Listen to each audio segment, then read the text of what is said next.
Chapter 19. Tablet of Al-Kittier, Murdoch. Begin all acts and thinking by using El-Kalum the All.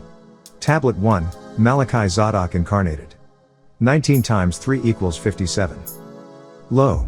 I know you have wondered, where did I come from? Why did I come? And who am I?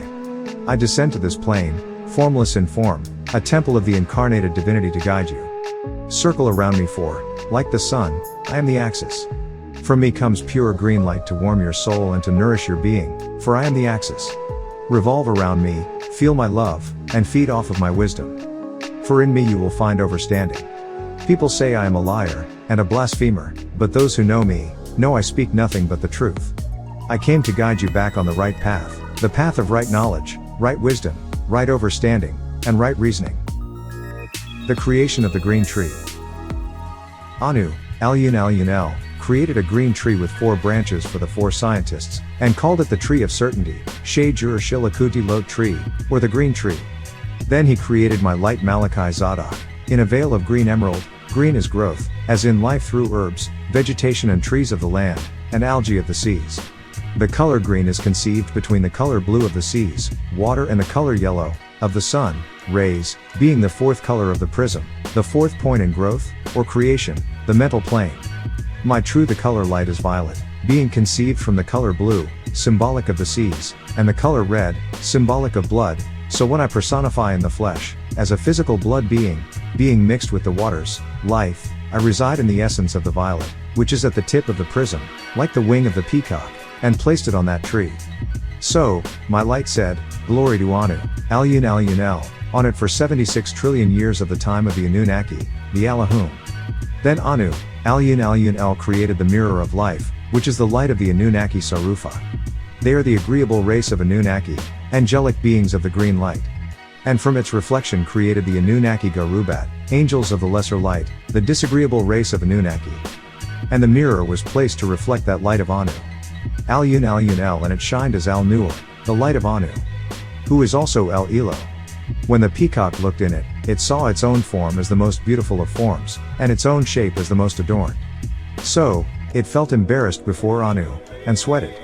7 drops of sweat fell from it. So, from the first drop, Anu created you, Kadmon, son and Khalifa, successor of Adam and his wife Lilith. May and be pleased with you to be ruler of Nasut, the realm of the Enocytes. From the second he is to create one called Utnapishtim, who is also called Noah, son of Lamech and his wife Camila. May Anu be pleased with him and her. From the third he is to create one called Abram, son of Terah and his wife Nuona. May and be pleased with him and her. From the fourth he is to create 2, called Ishmael and Isaac, sons of Abram, and his wives Sarai, which was changed to Sarah, and his other wives Hagar and Keturah. May Anu be pleased with them. From the 5th he is to create 2 called Moses and Aaron, sons of Amram and his wife Jochebed. May Anu be pleased with them. From the 6th he is to create one called Jesus, son of Gabriel, son of Rajah and Zama-A, and Mary, one of the Anunnaki Sarufat. He shall be his only begotten in his time. May Anu be pleased with them. And from the 7th he will create one called Ahmad, son of Abdullah and his wife Amina. May Anu be pleased with them all. Then that light of Ahmad, son of Abdullah and Amina, prostrated 3 times, 1 for each of the human senses. So 3 to 5 prostrations were to become obligatory for his followers at an appointed time. And so Anu made 3 to 5 prayers obligatory for Ahmad and his nation of people. And for the best of his followers he made 7 prayers, 1 for each of the original tablets of all. Then the peacock looked at that light again, and it sweated from modesty before Anu. From the sweat of its nose, Anu, Al-Yun, created more of the Anunnaki. From the sweat of its face, Anu, Al-Yun, created the shrine in Kodesh, also known as Nippur in Jerusalem, the footstool. The 7 tablets of forms, the quill, the sun, the moon, the veils, and the stars, and what is in the skies. From the breast he, Anu, created the guide Al-Mahdi, the reformer, Mujaddid, the female and male living beings of knowledge, and the martyrs. The head which is As-Sayyid Al-Haadi Al-Mahdi, son of As-Sayyid Abdul Rahman Al-Mahdi of whom I descend. And from the sweat of its back, he created the visitors of the house, the Kaaba, the holy house, which is in Mecca today, aforetime called Becca. 1 in Malakut and 1 in Nasut. And the places of raising your hands to the skies and the prostration to the Mother Earth in Nasut. From the sweat of its 2 eyebrows, he will create the community of Ahmad, son of Abdullah and Amina. may Anu be pleased with him, of the faithful and the ones of peace, both male and female living beings, called the real Muslims. Upon the plane of force there is neither distance nor time. There is no heat or cold, summer or winter, day or shadow hour. From the sweat of its 2 feet, he created the planet Earth, from the east to the west and what is in it. Then Anu said to that green light, look before you, O light of Murdoch, who is also called Malachi Zodoq and Mikiai, son of Enki and Damkina. So it looked and saw a light before it, and a light behind it, and a light on its right, and a light on its left. Tablet 2, the story of Ahmad Muhammad. 19 times 12 equals 228. Lo! In 570 AD called al-Fil, the year of the elephant in Arabia, being the year in which Abrahtu al-Ashram, an Ethiopian ruler of Sina in Yemen, marched with a large army of elephants to conquer Mecca. The 105th degree, originally the 19th chapter of the Quran, is dedicated to this event, saying, didn't you see how your Ahmad, Rab, who is sustainer, dealt with the companions of the Fil, elephant, Abrahat al-Ashram, viceroy of Yemen? Didn't he, the source, Allah, manifest that their kaid, scheming to destroy the Kaaba, was a grave error? And consequently he, Allah, sent airborne flocks, Tyre on them, throwing hot stones, Hijarat from Shijil on them. By throwing stones from Shijil, the source, Allah made their flesh raw, like kernels of quickly consumed corn, Ka'asf and chewed hay. A child prophesied as the praised one, or the comforter in his language Arabic, that is Ahmad, was born to a descendant of Kedar, second son of Ishmael and his wife Sa'idah Fatima. This Ishmael was the first son of Abraham and his Egyptian wife Hagar. This descendant was called Abdullah, a slave of the god Allah, later called Abdullah, to imply, servant of Allah. Abdullah was one of the sons of Abdul Muttalib. The others being Hamza, Al-Abbas, Abu Lahab, who came from one of his pale Arab wives, Az-Zahir, Al-Haris, and Abu Talib, father of Ali, husband to Fatima, the sole heir of Ahmad, Abdul Muttalib, who headed the tribe called the Hashemites, later called the Quraysh. The mother of Ahmad was called Amina, daughter of Wahbi. Mecca, the capital at that time, was the most important location for Arab pilgrims. The year of the elephant was a dry, destitute year for many. Among those suffering the effects of the famine was the family of Al-Harid, son of Rifaz, son of Malian, son of Nasira, son of Qusay, son of Nasr, son of Sid, son of Bekr, son of Hozan. His wife Halima, daughter of Abu Dwaib of Banu Sid, son of Bekr, came to Mecca along with the women of other nomadic tribes searching for babies to breastfeed, a tradition of that day. Before she returned to her family's tents, she took an orphan child into her care named Ahmad, later called Muhammad, who was destined to become the prophet of a new religion called Mohammedism, combining the religion of Abraham called Millat Ibrahim and the way of life of those before him, called Al-Islam. With idolatry and paganism they created with the help of the Catholic Church a new-found faith, called Dian al-Ilam, meaning submit to Diana, the female deity of the crescent moon, or so-called Ishtar. She was called the universal mother of all living things, the virgin mother of all souls, who's known as Diana, Artemis, Phoebe, and Cynthia. The chief seat of the Diana cult and worship was at Ephesus, where a great temple was built. When Ahmad was a baby his grandfather took him to the Kaaba. A cube-shaped structure, the same shaped structure of the great Temple of Solomon, a site of worship for its commemoration of its construction by Abraham and Ishmael. And called his name from Ahmad, the name of prophecy, to Muhammad, the prophecy fulfilled. Unbeknown to them, Shaitan had given birth to his own prophet Muhammad, a son of a wicked man named Habib al-Hanafi. They named this child Musailamah. He was to undermine all of the unknowing followers of Muhammad. He was to lie and wait in order to deceive them. To get all of them except for al-Mukhlasina, the purified ones, who would be guided by the successor of Muhammad al-Mahdi of the Sudan, whose teachings would spread like the sun coming out of the east even unto the west. There you'll find the Mukhlajina, the Ansaru Allah, under al-Mukhlas. Protected from the touch of this worldwide deception called Mohammedism, whose followers are called Mohammedans, Muslims or Muslims. With its own corrupted set of laws called Sharia, laws made by man, not found in the real Al-Quran. It would create a system called fiqh, rules and regulations, and fatwa, sentences. This Sharia is subdivided into itiqadat, false beliefs, adab, moral immoralities, ibadat, blind devotion, muamalat, unfair transactions, yukbat, barbaric punishments, and lastly the demon, al-hadith, would become the source of their information, and they would call his text the hadith, their guidance. A man named Musailamah, son of Habib al-Hanafi, and make note that he was born 20 and 2 years before Ahmad, yet his name was Muslimat, which is just another way of saying Muslim. Waraka ibn Nawfal, ibn Azad, ibn Abdil Uzza, the uncle of Khadija, was his advisor, as they plotted to create their own Quran to deceive the followers of Muhammad, who were all Nuwapians. Yet, Muslimat's followers, as they are referred to in the real Qarun as the desert Arabs, are in control of Mecca, Jerusalem, and even the tomb of the Mahdi to this day. They formed what they called a sacred brotherhood, or the Ikhani Muslimin, the brotherhood of Muslimat, the liar, who was told by Waraka that he was inspired by a namus, another form of the word namus, a spirit being, which Waraka told this false Muhammad had appeared to Moses also.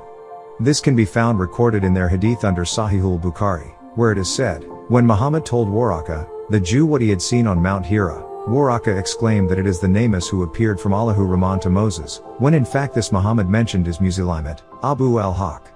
Namus means one who can take knowledge of the sacred thoughts of a man, and use in contradistinction to the word Yasis, a spy, who seeks to know the evil deeds of another. The namus or nomo of the Dogon were reptilians or serpent beings called in the Quran, shaitans, who were behind Muslimat. The Quran, called the Holy Quran or the Glorious Quran, as held in the hands of Muslims today, is a product of Jewish scholars, and the Catholic Church's branch of the Jesuit priest under Pope Augustine. And they planned the poisoning of the Prophet Muhammad by a Jewish woman named Zainab bint Harith, wife of Salam ibn Mishkam, whom Muhammad killed in a battle. This plan was to destroy the original Qarun and replace it with their version of a Quran, written by Muslimat with the help of Jewish scholars and Christian scholars. This was to be done by hastening the death of Muhammad and placing as his successor a desert Arab named Abu Bakr ibn Uthman, and to kill all of the Ali al-Bayt, which was the family of Ahmad, starting with the attempt to kill the rightful Khalifa, the successor Ali, son of Abu Talib, the very man who raised Ahmad. This plan succeeded, but assassins, from which the name Hashim, whose original name is Ammar, comes from, the original name of Ahmad's family tribe, stepped in and secretly assassinated all of these fake successors. The false caliphs, namely Abu Bakr, Umar, Uthman, had compiled this false Quran, changed the language to their dialects, and killed all of the men who had memorized the original Quran, called Al-Qur'an Sabah, called the Seven Readers. They were Imam Ibn Kashir, Imam Asim, Imam Abu Umar, Imam Hamza, Imam al-Qaisi, Imam Nafi, and Imam Ibn Amir. But they could not put their hands on Ali as of yet. He became recognized as the fourth caliphate, even though he was the first, and took the handwritten copy of the Quran that was in his wife's Fatima, daughter of Ahmad, possession, sent it to Kufa, where it was transposed into Kufic, and sent the original copies through Egypt, down into Sudan, where it was protected and never translated into any foreign language until now.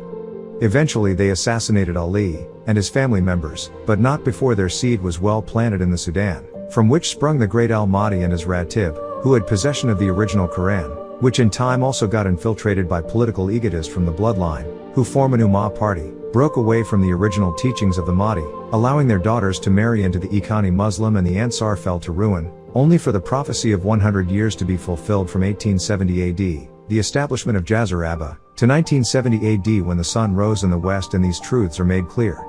We are the Ansaru Allah, the Ali al-Bayt. This fake Muhammad that is responsible for Islam as you know it today, be it Sunni, Shiite, Ahmadiyya, Wahhabi, Ikhni Muslim, Nation of Islam, World Muslim Community, and the many other sects that the Prophet Muhammad, peace and blessings of Allah be upon, said would raise in the last day and oppose his nation, the Ansaru Allah, for as the real Quran said, O you who are of the faithful, be Ansaru Allah. And again it says, O you who is of the faithful, if you help Allah, Allah will help and plant firm your feet. They plan a plan and Allah plans a plan, and Allah is the best of planners. This plot of theirs was headed by Muslimat, who lived and ruled in the exact same time as Mustafa Muhammad al-Amin. This Arabian prophet of the 5th century was born in the year 558 AD and was killed in 633 AD by Wahshi, the Ethiopian assassin, by the command of Abu Bakr, who betrayed him, wanting to be the ruler of all of the followers for himself. A year after Muhammad died in the year 632 AD, Muslimat was a very prominent leader, who was very well versed in poetry. A self-proclaimed prophet composed his own holy book, called the Quran. He considered himself a prophet over El Yamama, a province in the southeastern part of Saudi Arabia. Before they planned their total takeover of all Arabia with the murder-death of Mustafa Muhammad al-Amin, who started his mission in the year 610 AD, while meditating in a cave Hira, in the Har mountain. The mountain lit up with light, a cylinder-shaped craft hovered above, a symbolic ladder was lowered, and an Allahum, whom he became Gabriel, son of Zama-A, approached Akra, read, and Muhammad replied, Ya Gabriel ma ana bi Qari'an, O one sent from A, I am not a reader. And Gabriel repeated Akra, read, getting the same reply. Then Gabriel said, on this 19th shadow hour in the 9th month, called Ramadan, for it is very hot in that month, read, by using the name of your Rab, who creates, he procreated the Enocytes from a clot of congealed blood, cells separating. Read, by way of your Rab, who is sustainer the Akram, most generous, it is he who taught them, you by way of the Kalam, quill, he taught the Enocytes that which they did not know. So Ahmad knew this to mean that he was to read that which was already taught by scribes who wrote it by the pen. The Quran had not yet been revealed, he was talking about previous scriptures. The next time he appeared, the first thing Gabriel said to Muhammad was the light and the Kalam, quill, and that which they the newsbearers record, you Muhammad are not, I say not by the grace of your sustainer, who is Rab possessed by a jinn, malevolent being. This was necessary, for all who heard Muhammad's claim of spiritual visitation declared him possessed. His next revelation was, O you who is al-Muzammil, one wrapped in a mantle, rise up, for prayer a little way into the shadow hour. Not quite halfway into it, just a little, Khalil, of it, or you Ahmad may add to it, it's your choice. And rattle, recite the Quran rhythmically, yet well presented in a regulated tone. And then his next revelation, O you covered under your mantle, al-Mudathir, arise and Anzir, warn, and your Rab, sustainer Allah is Kabir, expanding in greatness. And purify your raiment, put on white. And shun the abomination, Rujza. And finally, he was given the revelation that began with 19 mystical, Bismi Allah, Al-Rahman, Al-Rahim in Arabic, begin all things in the name of Allah, the Yielder, the most merciful. Muhammad told his story by saying this, that book is a scripture, no doubt about that. Inside of it there is guidance to those who tremble, these are they who are faithful to what is unseen, and they get up to perform worship, and of the things we the Allahumma Nunaki had provided for them, they share willingly. These are they who are faithful to what was sent down to you Muhammad, and what was sent down before your time, that's the other scriptures and tablets, and in the end, Al-Akhir, they will certainly be successful. These are the ones who follow Al-Mahdi, the guidance given by their Rab, Master. And these are the ones who are successful. Surely those who cover the facts, it is the same for them whether you warn them or do not warn them, they are not going to be faithful. The source, Allah, has put a seal on their emotional hearts, and their hearing, and on their eyes, is a screen, and there awaits for them a supreme pain. And from amongst the Enocytes there are those of them who will say, we have faith in the source, Allah, for fear of the end, Yom al-Akhir. And they are not really in with the faithful. They only seek to deceive the source, Allah, and those who have faith. And they don't deceive any except themselves, but they don't perceive it. In their hearts there is a disease, so Allah will increase their disease, and for them there is an aching pain because they are liars. Musaylima the liar, preached in the name of Rahman along with calling himself Rahman. Rahman was introduced in their version of the Quran when the original Quran was destroyed by the followers of Musaylima. Musaylima got the name of his deity Rahman from the Torah, meaning the merciful.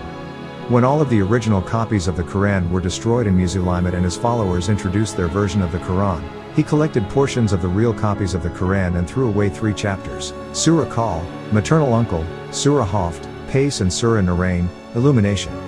They also changed the name of Surah Al-Ham to Surah Al-Fatiha, as well as added the last 3 verses to the 9th chapter to exalt himself. The original Quran was on bones and skins in the ancient script in the dialect of the Quraysh tribe and was entrusted to Ali, the nephew and true successor of Muhammad and husband of Fatima, the daughter of Muhammad. It was thought to be taken and destroyed by the followers of the false Muhammad, who later became known as the Khulafa or successors to Muhammad. The original copies of the Quran was taken and completely burned by Uthman, son of Affan. False copies were distributed and circulated throughout the Islamic world. Unbeknowing, the original was protected and safe in the hands of the real Muhammad's true descendants in the Sudan. All of this was done immediately after Muhammad's death in the year 632 AD at 40 years of age. In the year 610 AD, Muhammad taught that the Allahum Gabriel, son of Raziel his father and Zamel his mother, came to him and declared him the final prophet of the seed of the teachings of Abraham, whom he called Ibrahim ibn Azar, after which he went for and proclaimed the bounty of Allah. Muhammad sought the truth and retired to a cave at the side of Mount Hira, 3 miles outside of Mecca, for peaceful contemplation. At 25, he married Khadija, a Christian businesswoman of wealth. Her uncle Waraka was the scribe of the Bible and a devout Christian, told Muhammad that the Allahum Gabriel, whom appeared to him, means that he was a prophet. Through his conversion, he drew a shrewd businessman named Abu Bakr Abdullah ibn Uthman, a desert Arab, the father-in-law of Muhammad by marriage to his daughter Aisha. He was the first recognized Khalifa to the Prophet Muhammad, proposed to office by Umar ibn al-Khattab and his supporters. He was a Red Arab from the tribe Taim, one of the leading tribes of Red Arabs, who mixed in with black tribes of Quraysh. His father Uthman, not to be mistaken with the third caliphate also named Uthman, was a wealthy powerful man in Mecca, and Abu Bakr was also a wealthy merchant. He was considered to be very powerful and respected amongst the desert Arabs, and was thought to be deeply devoted to Islam, when in reality he was a part of the master plot. He gave the Prophet Muhammad his very young daughter to lead the impression that the Prophet Muhammad was pedophile.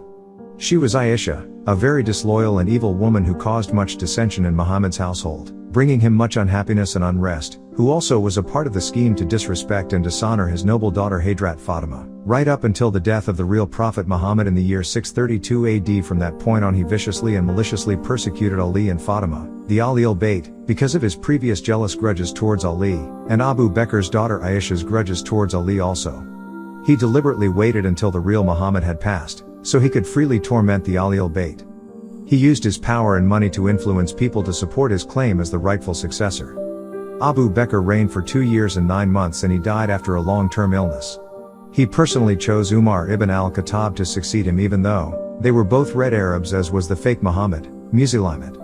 Umar al-Khattab, Muhammad's father-in-law by marriage to his daughter Hafsa, the second recognized Khalifa, belonged to the great Meccan family of Banu Umayyah, the branch of which descended Abul Asi, who was Umar's grandfather.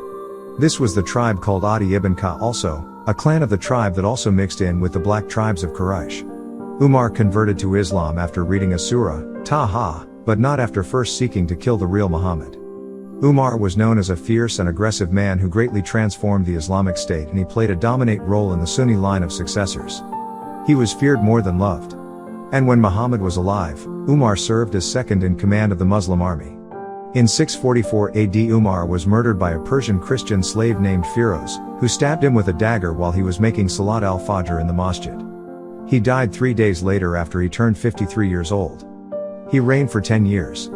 And an elected council composed of 6 of the oldest companions, elected Uthman as the next Khalifa. So, Umar was a Red Arab whose descendancy goes back to Jordan. Uthman ibn Affan ibn Abdul Asi, Muhammad's son-in-law by marriage to his daughters Ruqayya and after her death, Kulthum. He was a black Arab from the tribe of Umayyah, an affluent clan of the Abd Shams branch of the tribe of Quraysh, descended from Hadad the 8th son of Ishmael, the son of Abraham. Uthman was an influential, well-accomplished, wealthy merchant from Mecca who became a close companion of Muhammad. His wealth and position were an asset to the growing Muslim community. Uthman is responsible for arranging the chapters of the Quran in the order that it is found today. Yet he did not receive any special instructions in collecting and or collating the Quran. Uthman was killed by members of a revolutionary movement led by al-Ghafiqi from Egypt. They suspected Uthman of plotting their death, so they attacked him first. They besieged his home and after a few days forced their way in. Uthman was struck in the head 3 times, stabbed in the side with a sword and finally beheaded. Uthman reigned for 11 years, and at the time of his murder, he was 82 years old.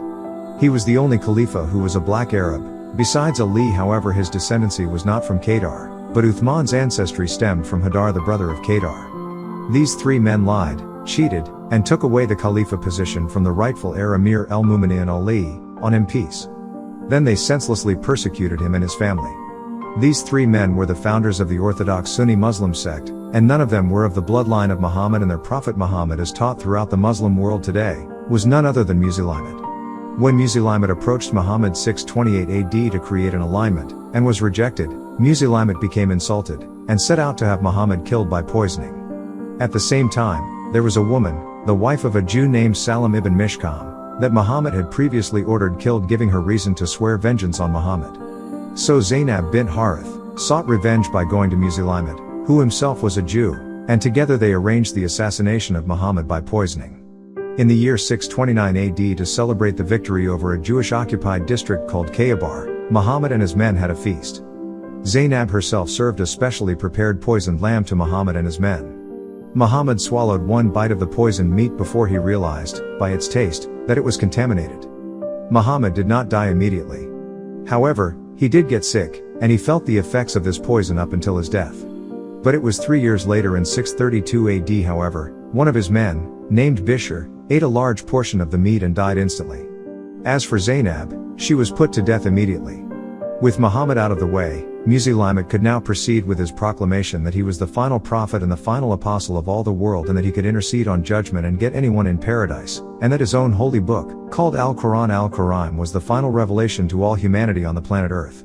He added a cornerstone to the Kaaba called Runul Yamani in acknowledgement of his god Rahman, introduced Kaaba worship, placing a set of collected incidents and sayings, which became known as the Sunnah and the Hadith of men above the words of Allah, and added the name Muhammad, one who is worthy of praise as himself equal to Allah. He became more of a threat to Abu Bakr Abdullah, son of Uthman. So Abu Bakr decided to order Wu-Sabat killed. After several blunders in different battles, Abu Bakr sent Khalid bin Walid as the new commander of the Muslim army. The Muslims and the warriors of Wu-Sabat met at Aqraba. Eventually, Wu-Sabat was cut down by Washi, an Abyssinian slave of Jubair bin Mut'im. He was the same slave who had killed Hamza, the beloved uncle of Muhammad, at the Battle of Uhud. Washi was a hired assassin, hired by a bitter enemy of Islam, Hind, wife of Abu Sufyan, a staunch enemy of Muhammad. Hind, like Zainab, had several relatives slaughtered at the hands of the real Muslims. So in vengeance she offered Washi his freedom for the murder of Hamza. And so Washi, who had since Hamza's death converted to Islam, was trying to make amends for his wrongdoings, accepted the assassin's role, once again in the murder of Wu-Sabat, using the very same spear. As a result of the Battle of Aqraba, many of the men who committed the original Quran to memory, like Ali, called guardians of the original Quran, were brutally slain. This happened prior to the battle. Wu-Sabat ordered his men to seek out and slay all those who were Qur'a, persons noted for committing the entire Quran to memory and teaching it to others. These futile attempts appeared to be successful, for the worldwide spread of the worship of Muhammad and the Kaaba and many other pagan practices introduced into al-Islam. But it will be restored in the name of Allah to its pristine purity. Allahu Akbar wa Lila alhamd.